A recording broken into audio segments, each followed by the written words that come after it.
Hi, I'm Deborah Burkholder. I'm the Disaster Workforce Engagement Manager for the American Red Cross of Massachusetts. We are so pleased that you've expressed an interest in volunteering for the disaster workforce. We have an amazing group of volunteers that are committed, brave, and compassionate, supporting our clients often on the worst days of their lives. The welcome letter that you just received outlines the steps for you to proceed with exploring opportunities with us. And watching this brief video will give you an idea of the structure of who we are and what we do. Thank you for joining us. This is our mission statement, and my guess is this is one of the reasons why you're here. The mission of the Red Cross is to prevent and alleviate suffering through the work of our volunteers and the support of our donors. Our services span 5 areas: disaster, biomedical, international, training, and services to the armed forces. You have chosen to explore opportunities in disaster services. If you lived in the Midwest, you would have a good idea of what we're talking about when we talk about disaster cycle services. They prepare for tornadoes ahead of time. Children are taught what to do when they hear sirens or when they see a sky like this. When a tornado hits, the community responds. Neighbors help each other, and the community and the Red Cross are at hand to help. But it takes time and planning to recover from disaster, and the disaster cycle repeats. In the same way, we have 3 modes of action in the American Red Cross. As an organization, we prepare for disaster. When disaster hits, we respond, and then we help clients and communities recover. You'll often hear us refer to the term steady state, sometimes called blue skies. This is our time between disasters to prepare and to lessen the impact of destruction. Operational state is used to refer to that time during and after a disaster when we are engaged in helping.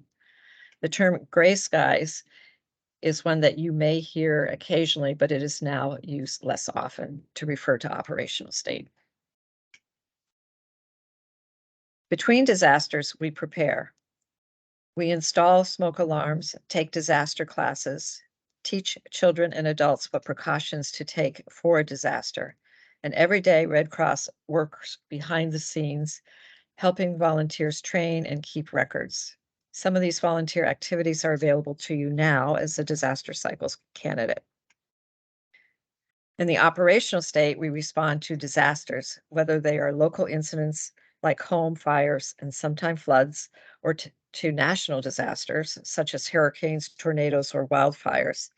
In all of these disasters, the Red Cross helps people and communities survive the experience, develop a plan, and recover. You have opportunities to respond to disasters in Massachusetts. The Disaster Action Team, commonly known as DAT, responds to local fires and sometimes floods. The DAT responders drive to the disaster site and then provide moral support to families. They record client information, provide lodging and funds for short-term help, and they make sure that the families know what their next steps are. Many of our volunteers choose to be involved in this important activity. Some of our volunteers have the time to deploy 2 weeks to a national disaster. They travel to a disaster site where transportation and lodging are provided, and they're given a modest stipend to cover basic expenses. But even if you can't leave Massachusetts, you can still deploy to help those within our state. Many of our activity positions can be done virtually at home and on your computer. We have over 30 activities to choose among, and we'll discuss those in part 2 of your orientation. Today, let me talk about one of them,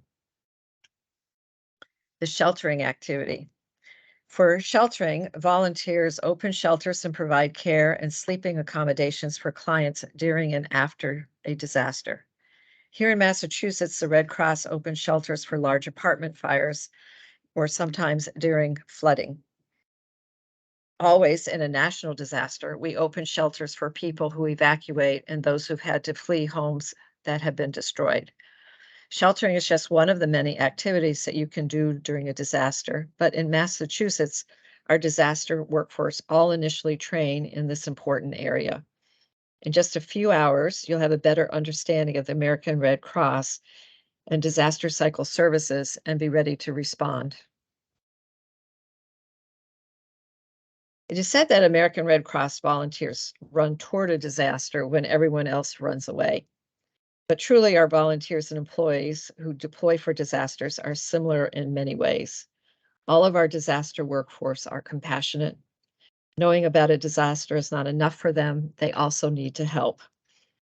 Things are chaotic in a disaster, and our disaster workers are flexible and adapt to changes.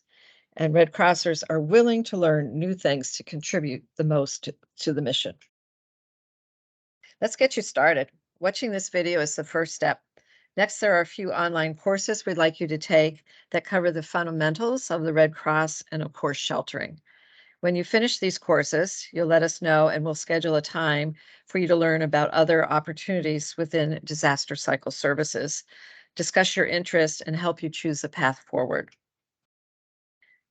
The Volunteer Connection homepage is the network for the Red Cross. On the left side of the page, you'll see my profile. Under it, you'll find information on your training that you've taken and other information about your role or roles at the Red Cross. Under your name, you'll see the words EDGE, the Exchange, and IT Service Desk.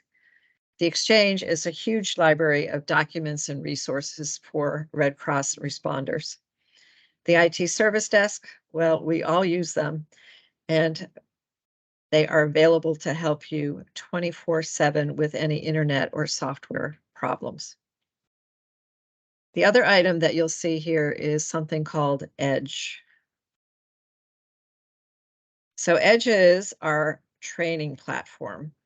So from the Volunteer Connection homepage, when you click on EDGE, you'll be taken to the EDGE homepage. It has many uses, but primarily we're going to use the Browse for Training option. This is where you can search for courses that are taught online, virtually, in person, and on video. For now, just click on the course links that we provided you in your welcome letter, and you'll be taken to the courses that you need in EDGE. I know that finding your way around a new organization can be challenging. Our onboarding team is here to help you. Please reach out to us with any questions that you may have. I am the Disaster Workforce Engagement Manager, and Susan Dietrich is our onboarding lead. We have a tremendous group of territory coordinators who will serve to advise you. Wendy, Beth, Darby, Tina, and Spencer. They will be available to help you explore opportunities and to support you during your training. Thank you for watching this brief orientation. I hope that our mission resonates with you and you're ready to begin your training. Course links and contact information are in the welcome letter, and please reach out if you have any questions and/or come visit us Friday morning for virtual office hours. The links are provided in your letter. We look forward to getting to know you, and thank you for your interest.